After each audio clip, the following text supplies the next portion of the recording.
दोस्तों इस वीडियो में मैं एक्सेल की एक बहुत ही कॉमन प्रॉब्लम के बारे में बात करने वाला हूँ।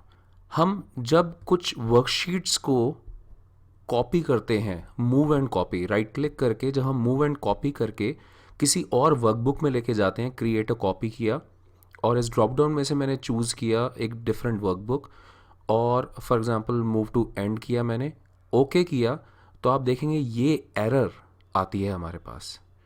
तो ये बहुत ही कॉमन एरर है। अगर आपके पास ये एरर आई है तो इस वीडियो को एंड तक ज़रूर देखिए, क्योंकि ये एरर क्या होती है और इसको हम कैसे रिजॉल्व कर सकते हैं ये मैं इस वीडियो के एंड तक आपको बता दूंगा। मैं हूं Lokesh Lalwani, Microsoft certified corporate trainer, और आपका स्वागत करता हूं अपने इस चैनल में लर्न विद लोकेश लालवानी। तो दोस्तों ये जब एरर आती है, ये शीट को कॉपी पेस्ट करने से आई, पहली बात। दूसरा, अगर आप ये एरर पढ़ेंगे तो आपको क्लियर होगा कि ये कुछ नेम से रिलेटेड एरर है। एक्सेल में बहुत सारे नाम होते हैं, नाम दिए जाते हैं। जब भी आप टेबल क्रिएट करते हैं तो एक्सेल ऑटोमेटिकली उसको एक नाम दे देता है। जब आप पिवट टेबल बनाते हैं तो एक्सेल उसको नाम दे देता है, या अगर आप चाहें तो आप किसी एक सेल या रेंज को एक नाम दे सकते हैं।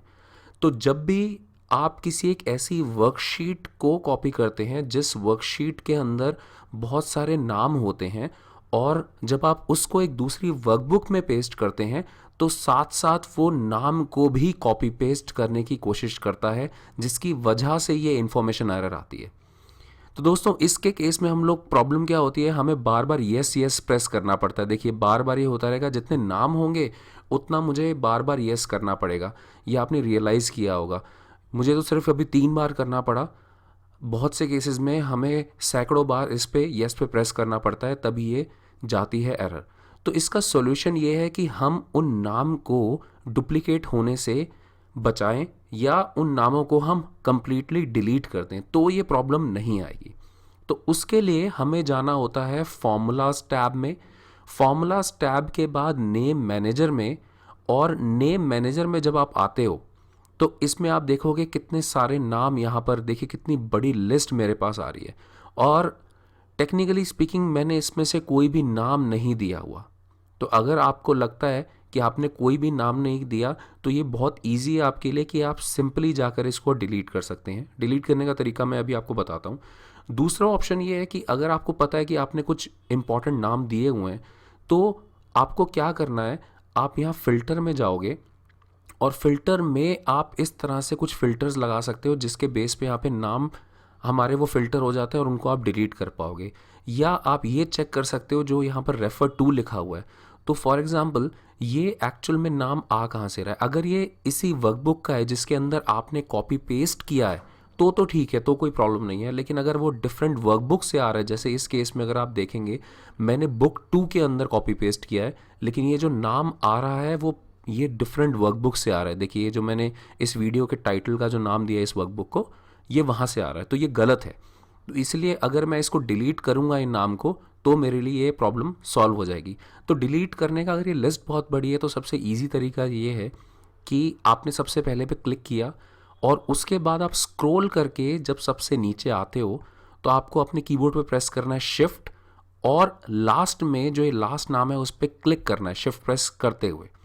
अब क्या होगा, एक ही बार में सारे के सारे नाम सेलेक्ट हो गए।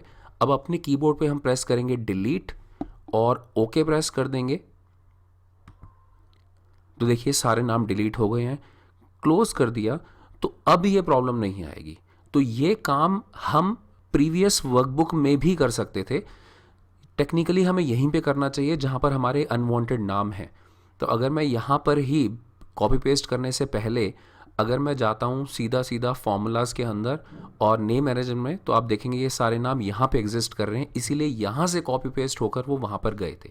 तो अगर मैं यहीं पे इन सबको डिलीट कर देता हूँ, क्योंकि मुझे पता है मुझे एक भी नाम की ज़रूरत नहीं है, मैंने इंटेंशनली कोई नाम नहीं दिया, शिफ्ट क्लिक करके और डिलीट प्रेस किया, ओके, और अगेन मैं क्लोज़ कर देता हूँ। और यहाँ पर मैं आपको अब कॉपी पेस्ट करके दिखाता हूँ। पहले तो मैं इन शीट्स को डिलीट कर देता हूँ ताकि ये सेम नेम की मेरे पास एरर ना आए, तो मैं यहाँ पे इसको डिलीट कर देता हूँ, ओके। और अब मैं यहाँ पर जाता हूँ, जैसे मैंने पहले कॉपी पेस्ट किया था, तो इन तीनों को मैंने सिलेक्शन दे दिया, राइट क्लिक, मूव और कॉपी, क्रिएट अ कॉपी, और इस ड्रॉप डाउन में से मैंने चूज़ किया book two, move to end, okay. तो आप देखेंगे कोई एरर नहीं आई। तो इस तरह से हम इस एरर से बच सकते हैं। आशा करता हूं दोस्तों आपको ये वीडियो बहुत पसंद आया होगा। अगर आप अपने कलीग या एम्प्लॉयज़ की एक्सेल नॉलेज को इम्प्रूव करने के लिए सेशन करवाना चाहते हैं तो स्क्रीन पे आते हुए नंबर पर तुरंत कॉल करिए। इस वीडियो को ज़रूर लाइक करिए, कमेंट करिए, शेयर करिए और मेरे चैनल को ज़रूर सब्सक्राइब करिए। टेक केयर दोस्तों, बाय बाय।